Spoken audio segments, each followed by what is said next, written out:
নুপুরের দাম 1000 টাকা হলেও তার স্থান পায়ে, টিপের দাম 1 টাকা হলেও তার স্থান কপালে। ইতিহাস সাক্ষী আছে লবণে কখনো পোকা ধরেনি, কিন্তু মিষ্টিতে প্রতিদিনই ধরে, এমনকি পিঁপড়েরাও ছাড়ে না। মোমবাতি জ্বালিয়ে মৃত মানুষকে স্মরণ করা হয়, আর মোমবাতি নিভিয়ে জন্মদিন পালন করা হয়। মানুষ সোজা পথে চলতে চায় না, আর বাঁকা পথে সবার আগ্রহ বেশি। এই জন্য মদ বিক্রেতাকে কারোর কাছে যেতে হয় না, আর দুধ বিক্রেতা মানুষের দুয়ারে দুয়ারে ঘোরে। আমরা দুধ বিক্রেতাকে সবসময় বলি দুধে জল মেশাননি তো, অথচ আমরা মদে নিজেরাই জল মিশিয়ে খাই। একটা গাছ থেকে লক্ষাধিক দেশলাই খাঁটি হতে পারে, কিন্তু একটা দেশলাই খাঁটি লক্ষাধিক গাছকে জ্বালিয়ে দিতে পারে। যখন বন্যা হয় তখন মাছেরা পিঁপড়েদের খায়, আর যখন জল শুকিয়ে যায় তখন ওই পিঁপড়েরাই মাছেদের খায়।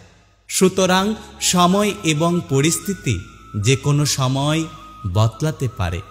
বাড়ির মধ্যে সাপ ঢুকে গেলে আমরা তাকে লাঠি দিয়ে মারি, আর মন্দিরের মধ্যে সাপ দেখা গেলে তাকে আমরা পুজো করি, দুধ খাওয়াই।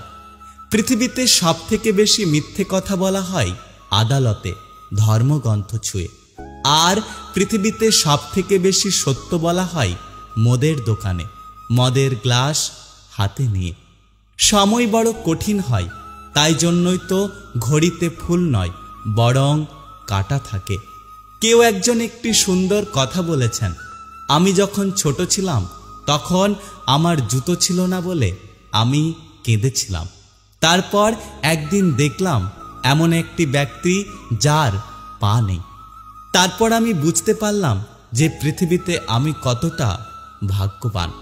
আগে মানুষ সূর্য ডোবার পর খাওয়া দাওয়া করে ঘুমিয়ে পড়ত, আর এখন মানুষ সারা রাত্রি জেগে সূর্য ওঠার পর ঘুমাতে যায়। আজ পর্যন্ত মানুষকে এতটুকুই চিনলাম, জানোয়ার বললে রেগে যায়, অথচ বাঘের বাচ্চা বললে খুশি হয়। আপনারাই বিচার করে বলুন, বাঘ কি তাহলে পশু নয়?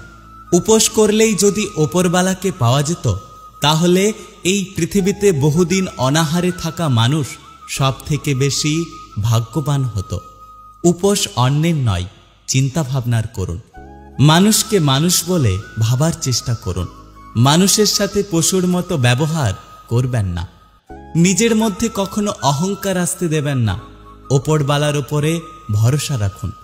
ওপরবালা যদি চান আজকে আপনার ভালো দিনটাকে কালকে একটি খারাপ দিনে পরিবর্তিত করতে পারে। তাই যদি আপনি সুখে আছেন অহংকার করবেন না, যারা দুঃখে আছে তাদের দেখে হাসাহাসি করবেন না। সকলের সাথে থাকুন, সকলের পাশে থাকুন।